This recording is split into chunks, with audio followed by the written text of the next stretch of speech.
할렐루야. 저는 로스앤젤레스 한인 침례교회를 섬기고 있는 박성근 목사입니다. 오늘은 요한복음 4장 46절에서 54절을 중심으로 기적을 가져올 믿음에 대해서 함께 은혜를 나누려고 합니다. 우리가 흔히 믿음에 대해서 이야기를 하는데 과연 무엇을 가지고 믿음이 좋다, 나쁘다고 이야기할 수 있는 것일까요?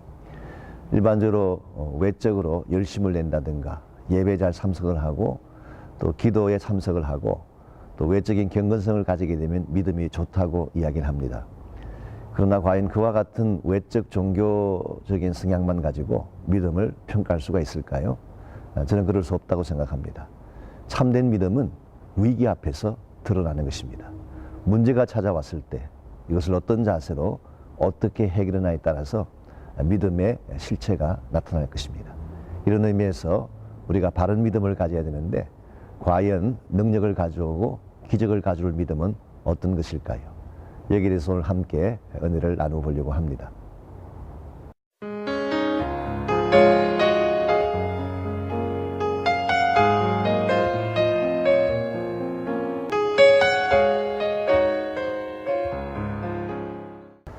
미국 사람들이 흔히 하는 그 조크 중에 2 더하기 2가 얼마냐라고 질문을 던졌을 때 이 질문을 시페에게 물으면 정확하게 4라고 이야기합니다.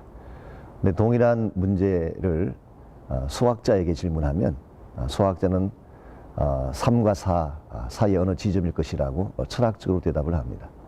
그러나 이 똑같은 질문을 변호사에게 묻게 되면 변호사는 일단 듣는 사람이 없는지를 살핀 후에 문을 닫고 그 사람 귀에다 이렇게 이야기를 합니다. 손님, 답을 어떻게 만들어 드릴까요? 우리에게 주어진 문제를 푸는 방식이 다 다르다고 하는 것이죠. 그러나 우리 그리스도인들은 문제가 찾아왔을 때에 가장 정확하고도 좋은 해결의 방법은 믿음으로 그 문제를 푸는 것입니다. 바른 믿음을 가지게 되면 어떠한 문제도 풀릴 수가 있고 우리에게 올바른 해결책으로 다가올 수가 있습니다. 과연 어떤 것이 하나님께서 축복하시고 능력을 베푸실 바른 믿음일까? 오늘 같이 봉독한 이 본문에 보면 한 번은 예수님께서 갈릴리 가나라는 곳에 돌아오셨을 때 멀리 가버나움에서 왕의 신하 한 사람이 예수님을 찾아왔습니다. 그리고 요청하기를 자기 아들이 죽을 병에 걸려서 죽게 되었으니 고쳐달라고 하는 요청을 예수님께 드린 것이죠. 그때 예수님께서 이 왕의 신하가 가지고 있는 믿음을 보시고 이 아들을 죽음의 질병에서 건져내어 주십니다. 과연 이 사람이 예수님께 찾아와서 보여주었던 믿음이 어떤 믿음이었기에 주님의 기적이 나타났고 그가 가졌던 문제가 해결함을 받을 수가 있었을까요? 오늘 이 말씀 속에 보니까 첫 번째로 그가 가졌던 믿음은 겸손한 믿음이었습니다. 그런 왕의 신하였음에도 불구하고 여기서 왕의 신하라고 하는 것은 헤롯 왕의 고관인 것을 의미합니다. 많은 부하를 거느렸을 가능성이 있고 하인들을 거느렸을 가능성이 있는데 이 정도의 사람이면 자기 밑에 수하의 사람을 보내서 예수님을 오게 할 수도 있었을 것입니다. 근데 그는 그렇게 하지 아니하고 30km가 넘는 그 먼 거리를 직접 달려왔습니다. 그리고 갈릴리의 시골 청년인 어떻게 보면 보잘것없는 예수 앞에 와서 간절하게 자기 아들의 병을 고쳐달라고 요청을 합니다. 이것이 바로 겸손입니다. 오늘 하나님은 우리가 겸손한 마음을 갖고 나가서 하나님의 은혜를 구할 때에 그때 하나님이 은혜를 베풀어 주십니다. 내가 누구인데 내가 가진 것이 무엇인데 이와 같은 과시적인 마음을 가진 자에게는 결코 하나님의 역사가 일어나지 않습니다. 이런 면에서 능력을 가져오는 믿음의 첫 번째 특징은 겸손이라고 할 수 있습니다. 두 번째 특징은 간절함입니다. 이 사람은 그 먼 거리를 예수 한 분을 만나기 위해서 달려왔습니다. 그리고 예수님께 와서 내 아들이 죽을 병에 걸리게 됐으니 고쳐달라고 요청을 했는데 48절을 보니까 주님이 이렇게 말씀하십니다. 예수께서 가라사대 너희는 표적과 기사를 보지 못하면 도무지 믿지 아니하리라. 사실 이것은 반거절의 말이라고 할 수 있습니다. 너희들은 표적을 보고 무엇을 보아야 믿는 사람인데 나에게 와서 고쳐달라고 하는 것 그게 과연 가능하겠느냐라고 하는 반문을 던진 것입니다. 은근한 거절이고 은근한 책망의 말씀이라고 할 수가 있죠. 그런데 이와 같은 주님의 언급에 대해서 48절을 보면 신하가 이야기합니다.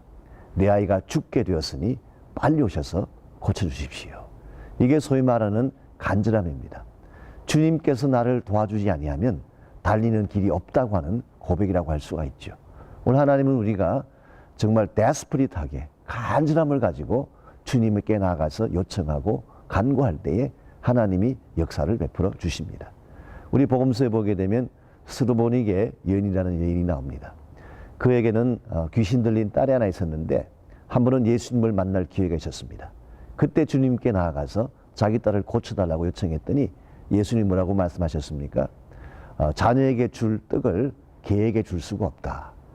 이것은 단순한 거절을 넘어서서 모욕적인 말씀이 아닐 수가 없습니다.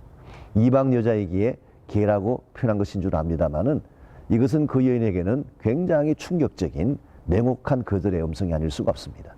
웬만한 사람 같으면 그냥 돌아갔을 터인데 그 스르보닉 여인은 이렇게 요청합니다. 맞습니다. 그러나 개들도 주인의 상에서 떨어진 떡 부스러기는 먹지 않습니까? 나에게 큰 것 주시지 않아도 좋습니다. 남은 떡 부스러기라고 있으면 좋사오니 그 부스러기를 나에게 주십시오. 그때 예수님께서 그 여인을 칭찬하시죠. 너의 믿음이 크도다. 부스러기를 구했지만 예수님은 그 믿음을 크다고 말씀하시고 그 딸의 병을 고쳐 주셨습니다. 오늘 하나님께서는 우리가 마음속에 얼마나 간절함을 갖느냐, 얼마나 데스퍼릿하게 하나님의 은혜를 구하느냐, 이것을 보시고 하나님은 능력을 베푸시고 기적을 베풀어 주십니다. 이런 측면에서 오늘 저희들이 하나님 앞에 나가서 문제를 안고 기도하든지 하나님의 은혜를 구할 때는 간절함으로 구해야 할 줄 믿습니다. 주께서 나를 버리시면 나에게는 길이 없습니다. 하나님 반드시 도와주셔서 나를 건져내어 주십시오. 이와 같은 간절한 믿음, 간절한 간구가 하나님의 기적을 가져오게 합니다. 마지막 세 번째로 이 사람의 믿음의 특징은 순종이라고 할 수가 있습니다. 순종하는 믿음을 가질 때에 하나님은 반드시 그 믿음 위에 축복하시고 은혜와 능력을 부어 주십니다. 오늘 49절을 보니까 죽게 됐으니 꼭 오십시오라고 이렇게 간청을 했을 때 예수님께서 답변하십니다. 가라. 가면 너희 아들이 낫게 될 것이다. 예수님은 오라고 간청하는 이 신하의 말을 사실은 거절합니다. 가시지 않고 말씀만 하세요. 내려가 봐라. 그러면 너희 아들이 고침받을 것이다. 만약 우리가 이와 같은 상황 가운데 처했다면 어떤 반응을 보였을까요? 예를 들어서 저희 성도 가운데에 자기 아들이 교통사고를 당해서 피를 흘리며 죽어가는 위치가 됐습니다.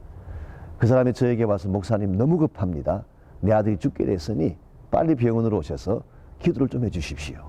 그때 제가 답을 하기를 내가 지금 내려갈 시간이 없으니까 기도만 하겠습니다. 당신 혼자 가십시오. 만약 그렇게 답변했다면 그 사람이 어떻게 하겠습니까? 아마도 마음에 큰 시험을 받고 다시는 교회에 나오지 않을 것입니다. 그런데 오늘 말씀을 보니까 이 왕의 신하는 이와 같은 예수님 말씀에도 불구하고 말씀만 믿고 내려갔습니다. 그 내려가는 그 순간 자기 아들의 질병이 떠난 것입니다. 그는 내려가다가 자기 집에서 올라오는 종을 만나서 물어보았더니 그 아들의 병이 고침받았고 고침받은 그 시각이 정확하게 그가 예수님 말씀을 믿고 내려가던 그 시각인 것을 발견하고 그런 놀라움을 금치 못합니다. 그리고 정말 내려가 보았더니 자기들이 다 나아 있고 그 결과 오늘 52절에 기록된 것처럼 온 집안이 다 믿게 되었더라.